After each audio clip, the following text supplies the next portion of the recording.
Hello बच्चों, कैसे हो आप। आज हम एनसीईआरटी की कक्षा 6 की विज्ञान की पाठ्य पुस्तक के छठे अध्याय के बारे में चर्चा करेंगे, जिसका शीर्षक है हमारे चारों ओर के परिवर्तन। बच्चों, परिवर्तन का अर्थ होता है बदलाव। आपने अपने आसपास होने वाले कई तरीके के बदलाव देखे या महसूस किए होंगे, जैसे पत्तियों का पीला होना, फिर पेड़ से गिर जाना, कली का फूल में बदलना व फूल का मुरझाना, नाखूनों का बढ़ना, लंबाई व वजन का बढ़ना इत्यादि।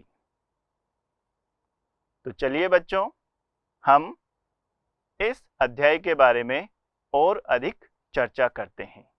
हमारे चारों ओर के परिवर्तन। इस अध्याय में हम हमारे आसपास में होने वाली कई घटनाओं के बारे में चर्चा करेंगे। परिवर्तन का अर्थ होता है बदलाव। बदलाव अपने आप भी हो सकता है या हमारे द्वारा भी किया जा सकता है।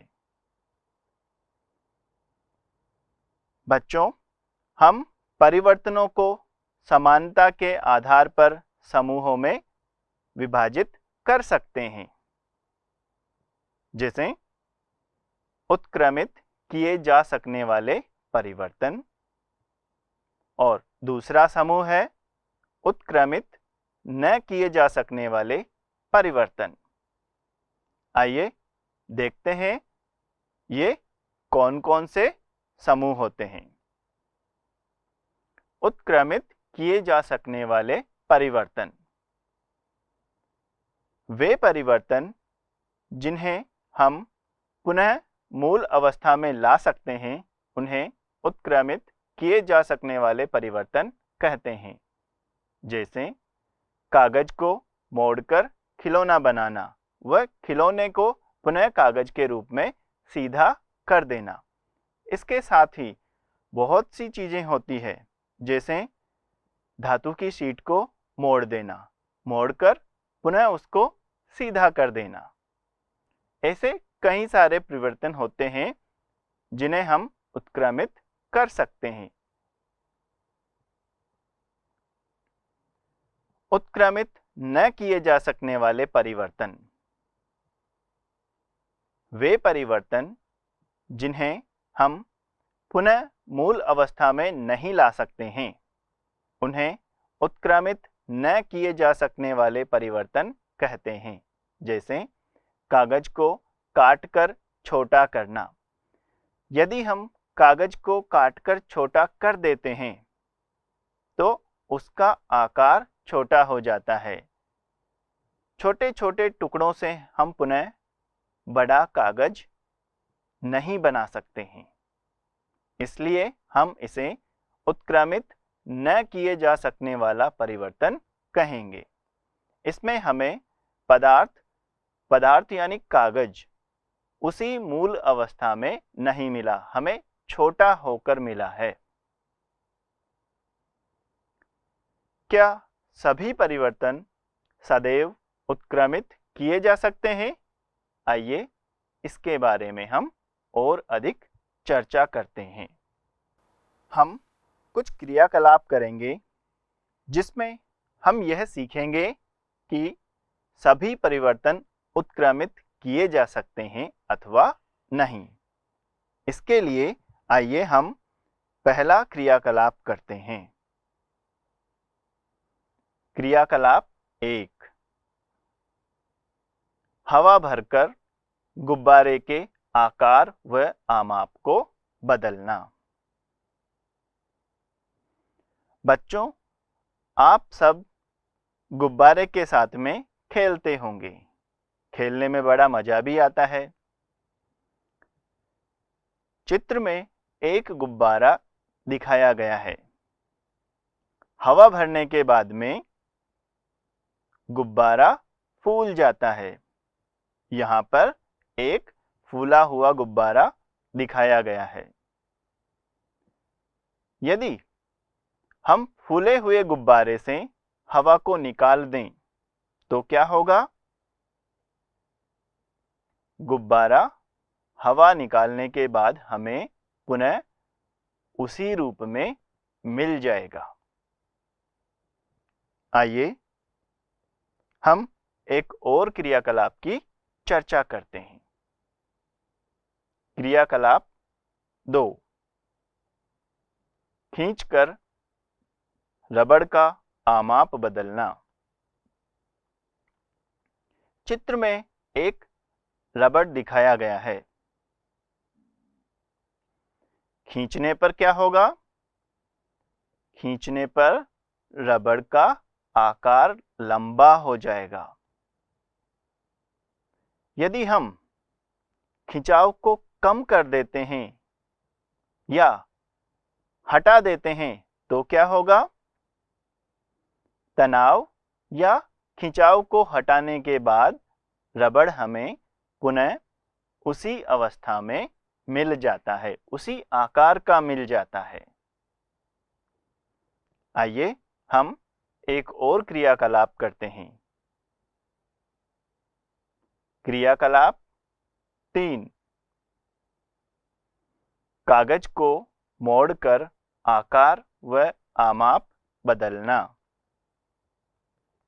बच्चों, आप सबने कागज को मोड़कर खिलौने बनाए होंगे और उनसे खेला होगा। जैसे हम कागज का हवाई जहाज बनाते हैं, नाव बनाते हैं, अन्य कई प्रकार के खिलौने बनाते हैं। इस क्रियाकलाप में भी हम कागज को मोड़कर उसका एक खिलौना बनाएंगे। यहाँ पर चित्र में एक कागज की शीट दिखाई गई है। इस शीट को मोड़कर हम उससे अपने पसंद अनुसार खिलौना बना सकते हैं। यहाँ पर चित्र में शीट को मुड़ा हुआ दिखाया गया है। शीट को मोड़ने से कागज खिलौने में बदल जाएगा। यहाँ पर कागज का हवाई जहाज आपको दिखाई दे रहा है, जिससे आप सब खेलते होंगे। यदि मैं इस कागज को पुनः खोल दूं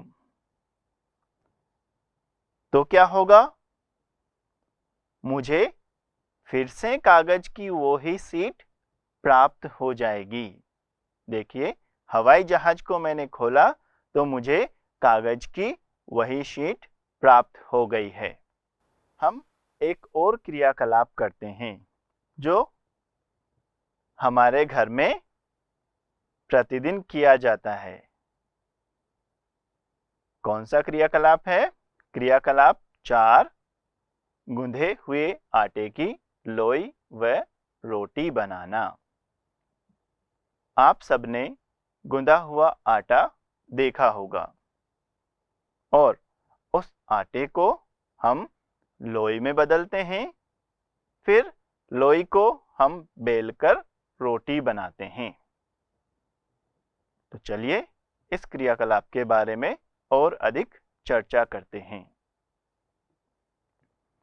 चित्र में आपको गूंधा हुआ आटा दिखाया गया है। इस आटे में से थोड़ा सा आटा अलग निकालकर हम हाथों से उसे गोल कर लेते हैं और उस गोलाकार आटे को हम क्या बोलते हैं? आटे की लोई।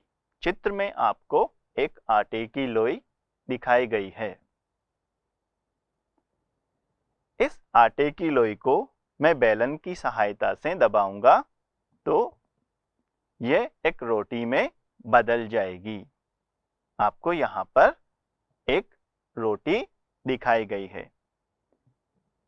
बच्चों, क्या होगा यदि मैं इस रोटी को वापस अपने हाथों में लेकर इसे फिर से एक लोई बनाने की कोशिश करूं।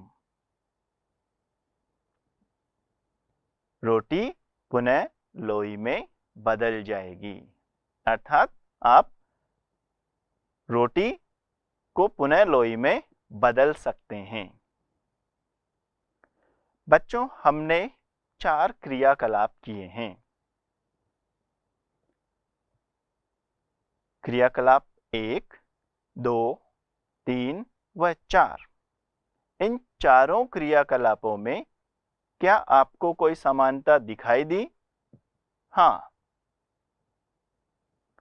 क्रियाकलाप 1, 2, 3 व 4 सभी में एक समानता है कि जिस पदार्थ से यह क्रियाकलाप प्रारंभ किया गया था वह पदार्थ पुनः प्राप्त किया जा सकता है।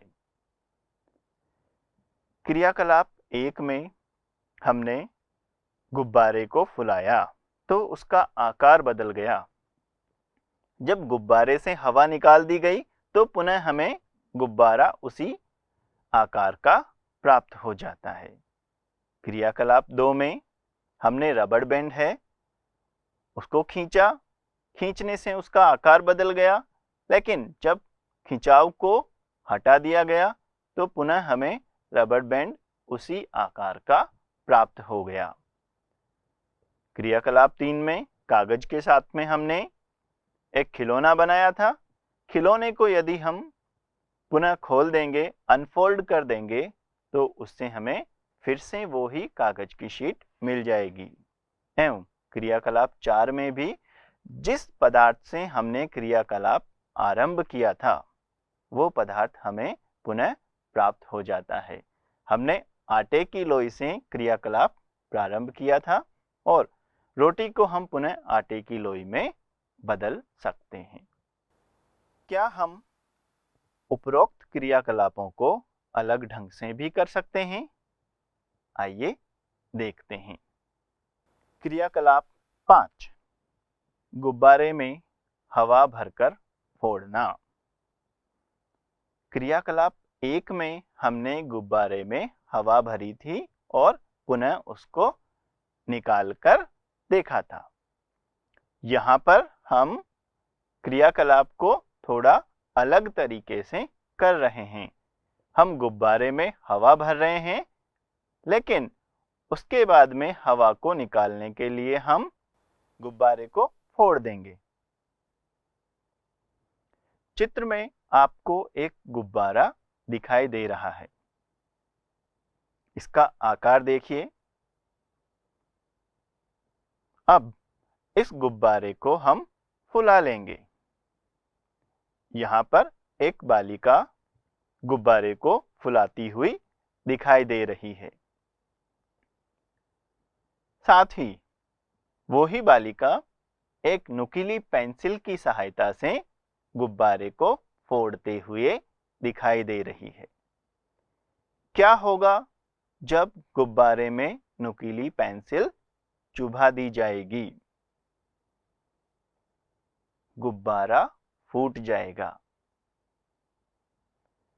जिस गुब्बारे के साथ में हमने यह क्रियाकलाप प्रारंभ किया था, क्या वो गुब्बारा ऐसा ही था? नहीं, वो गुब्बारा अलग था। आइए हम बाकी बचे हुए क्रियाकलापों को भी अलग तरीके से करते हैं। क्रियाकलाप 6, रबड़ बैंड को खींचकर तोड़ना। क्रियाकलाप 2 में हमने रबड़ बैंड को खींचा था और पुनः खिंचाव हटाकर उसको उसी स्थिति में ले आए थे। यहाँ पर हम खिंचाव कम नहीं कर रहे हैं, हम रबड़ बैंड को तोड़ेंगे। चित्र में आपको एक रबड़ बैंड दिखाई दे रहा है। यदि हम इसको जोर से खींचेंगे तो यह लंबा हो जाएगा। यहाँ पर आपको एक खिंचा हुआ रबर बैंड दिखाई दे रहा है। खिंचाव और ज़्यादा कर देंगे तो रबर बैंड टूट जाएगा। चित्र में आपको टूटा हुआ रबर बैंड दिखाई दे रहा है। क्या यह रबर बैंड जिस रबर बैंड की सहायता से हमने क्रियाकलाप प्रारंभ किया था वैसा ही है? नहीं, वह रबर बैंड वृत्त के जैसा था, लेकिन यहाँ पर यह टूटा हुआ है। अर्थात जिस रबर बैंड से हमने क्रियाकलाप प्रारंभ किया था वो रबर बैंड हमें पुनः प्राप्त नहीं हुआ है। आइए हम एक और क्रियाकलाप करते हैं। क्रियाकलाप 7, कागज को काटकर खिलौना बनाना। क्रियाकलाप 3 में हमने कागज को मोड़कर खिलौना बनाया था। यहाँ पर हम काटकर खिलौना बनाएंगे। चित्र में आपको एक कागज की शीट दिखाई दे रही होगी जिस पर खिलौना उकेरा हुआ है। इस खिलौने को हम कैंची की सहायता से काटकर अलग कर लेंगे। चित्र में आपको कैंची की सहायता से काटकर खिलौना बनाते हुए दिखाया गया है। जब आपने काटकर खिलौना अलग कर लिया है तो क्या आप पुनः इस खिलौने से वो ही कागज की शीट प्राप्त कर सकते हैं जिससे यह खिलौना काटा गया था?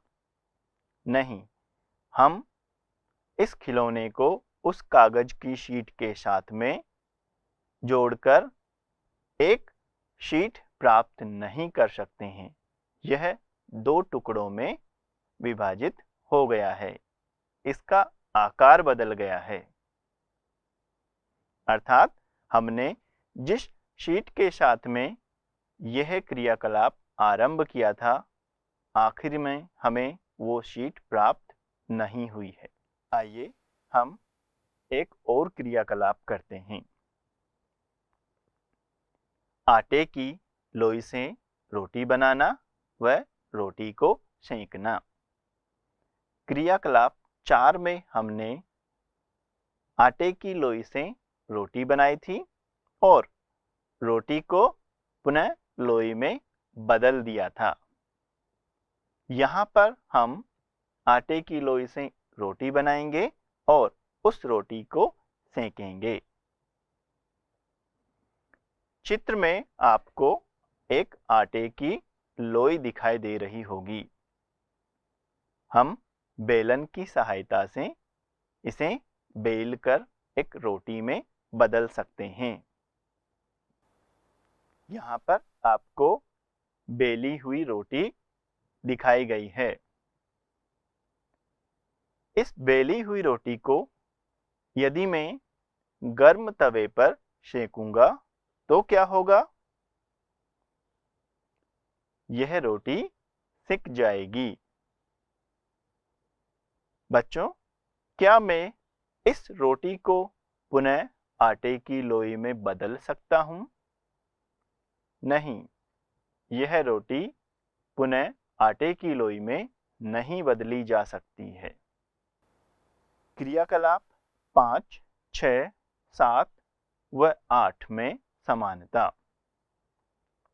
जिस प्रकार क्रियाकलाप 1, 2, 3 व 4 में समानता थी कि जिस पदार्थ से क्रियाकलाप प्रारंभ किया गया था, क्रियाकलाप के बाद हम वह पदार्थ पुनः प्राप्त कर सकते हैं।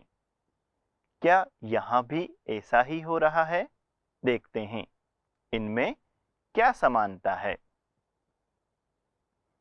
क्रियाकलाप 5, 6, 7 व 8 सभी में एक समानता है कि जिस पदार्थ से यह क्रियाकलाप प्रारंभ किया गया था वह पदार्थ पुनः प्राप्त नहीं किया जा सकता, अर्थात क्रियाकलाप के बाद वे पदार्थ बदल गए हैं या उनका आकार बदल गया है। हम क्रियाकलापों को वर्गीकृत भी कर सकते हैं। वर्गीकृत करने का आधार होगा क्या वे उत्क्रमित किए जा सकते हैं अथवा नहीं। उत्क्रमित करने से हमारा आशय है कि जिस पदार्थ से क्रियाकलाप आरंभ किया गया था, क्या क्रियाकलाप के बाद वह पदार्थ पुनः प्राप्त किया जा सकता है। यदि किया जा सकता है तो उसे हम बोलेंगे उत्क्रमित किया जा सकता है, और यदि वह पदार्थ पुनः प्राप्त नहीं किया जा सकता तो हम उसे बोलेंगे उत्क्रमित नहीं किया जा सकता है। हम इस सारणी में कुछ परिवर्तन और उन परिवर्तनों के बारे में यह देखेंगे कि उन्हें उत्क्रमित किया जा सकता है अथवा नहीं। पहला परिवर्तन है कच्चे अंडे से उबला हुआ अंडा। क्या हम उबले हुए अंडे को पुनः कच्चे अंडे में बदल सकते हैं? नहीं, हम ऐसा नहीं कर सकते, अर्थात यह परिवर्तन उत्क्रमित नहीं किया जा सकता। दूसरा परिवर्तन देखते हैं, गाढ़े घोल से इडली। क्या पकी हुई इडली को हम पुनः घोल में बदल सकते हैं? नहीं, इडली बनाने के बाद हम इडली से घोल नहीं बना सकते हैं। तीसरा परिवर्तन देखते हैं, गीले कपड़े से सूखा कपड़ा। क्या हम सूखे हुए कपड़े को पुनः गीला कर सकते हैं? हाँ, ऐसा किया जा सकता है, अर्थात यह परिवर्तन उत्क्रमित किया जा सकता है। अगला परिवर्तन, कली से फूल। क्या फूल से हम पुनः कली प्राप्त कर सकते हैं? नहीं, कली एक बार फूल में बदलने के बाद पुनः कली में नहीं बदल सकती है, अर्थात यह परिवर्तन उत्क्रमित नहीं किया जा सकता है। अगला परिवर्तन है ऊन के धागे से बुना हुआ स्वेटर। हमने पूर्व के अध्याय में यह पढ़ा है कि ऊनी धागे से स्वेटर बुनाई द्वारा प्राप्त किया जा सकता है और इस विशेष बुनाई को हम बंधाई बोलते हैं। यदि हम धागे को स्वेटर से खींचेंगे तो क्या हमें धागा पुनः प्राप्त हो जाएगा? हाँ, ऐसा किया जा सकता है। स्वेटर से धागा पुनः प्राप्त किया जा सकता है, अर्थात यह परिवर्तन उत्क्रमित किया जा सकता है। परिवर्तन के अन्य तरीके। हमने जो क्रियाकलाप किए हैं उनमें चीजों को काटा है, उन पर तनाव या खिंचाव लगाया है या उनको सेका है, गर्म किया है। क्या परिवर्तन लाने के कुछ अन्य तरीके भी हो सकते हैं? आइए देखते हैं। आपने अपने आसपास में कई तरीके के औजार देखे होंगे, जैसे खुरपी, फावड़ा, गेंती इत्यादि। इन सभी औजारों में एक लकड़ी का हत्था लगाया जाता है। प्रायः यह देखा गया है कि हत्था लगाने से पहले लोहे के औजार को गर्म किया जाता है। गर्म करने से लोहा फैल जाता है, जिससे हत्था आसानी से लगाया जा सकता है। जब औजार ठंडा होगा तो हत्था आसानी से स्थिर हो जाएगा, वह अपनी जगह पर पकड़ बना लेगा। इसी प्रकार पुराने समय में लकड़ी के पहियों के ऊपर धातु की रिम लगाई जाती थी। धातु की रिम का आकार लकड़ी के पहिए के आकार से थोड़ा सा छोटा होता था, तो उसको लगाने के लिए धातु की रिम को रक्त तप्त किया जाता था, जिससे धातु की रिम फैल जाती थी और उसको आसानी से लकड़ी के पहिए के ऊपर चढ़ा दिया जाता था। फिर धातु की रिम को ठंडा कर दिया जाता था। ऐसा करने से धातु की रिम पुनः अपने वास्तविक आकार में आकर पहिए के ऊपर जड़ हो जाती थी। आइए हम एक और क्रियाकलाप करते हैं, जिसमें यह देखते हैं कि गर्म करने के अलावा क्या हम परिवर्तन किसी और तरीके से भी ला सकते हैं। चित्र में आपको दो मोमबत्तियां दिखाई गई हैं। दोनों मोमबत्तियां एक समान आकार की हैं। इनमें से मैंने एक मोमबत्ती को जला दिया है। जलने के दौरान मोमबत्ती वायुमंडलीय गैसों के साथ मिश्रित हो जाएगी और नए पदार्थ बना लेगी। कुछ समय पश्चात मैं मोमबत्ती को बुझाकर पहली वाली मोमबत्ती से इसकी तुलना करूंगा। तुलना करने पर मैंने यह पाया कि मोमबत्ती का आकार छोटा हो गया है। क्या मैं इस आकार को पुनः बढ़ा सकता हूं? नहीं, यह संभव नहीं है। हम एक और क्रियाकलाप करते हैं, जिसमें मोम को हम दूसरे पदार्थ के साथ में अब मिश्रित नहीं करेंगे, हम उसे गर्म करेंगे।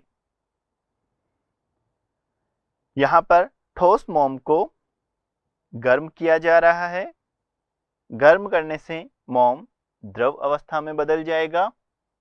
जब मोम को पुनः ठंडा किया जाएगा तो ये फिर से ठोस अवस्था में आ जाएगा। एक अन्य क्रियाकलाप देखते हैं, धूप बत्ती का जलना। जब धूप बत्ती को जलाया जाता है, तब वह वायुमंडलीय गैसों के साथ मिश्रित होकर धुआं एवं राख बनाती है, जिनसे हम धूप बत्ती को पुनः प्राप्त नहीं कर सकते हैं। बच्चों, आज हमने इस अध्याय में सीखा कि पदार्थ को गर्म करके या फिर उन्हें दूसरे पदार्थों के साथ में मिश्रित करके परिवर्तन किए जा सकते हैं। कुछ परिवर्तन उत्क्रमित किए जा सकते हैं, जबकि अन्य परिवर्तन उत्क्रमित नहीं किए जा सकते हैं। हम परिवर्तनों का वर्गीकरण भी इसी आधार पर कर सकते हैं। हम परिवर्तनों के बारे में और अधिक चर्चा आगे की कक्षाओं में करेंगे। मैं आशा करता हूं कि आपको यह पाठ रोचक लगा होगा एवं समझ में आया होगा। तो मिलते हैं अगले अध्याय में। नमस्कार।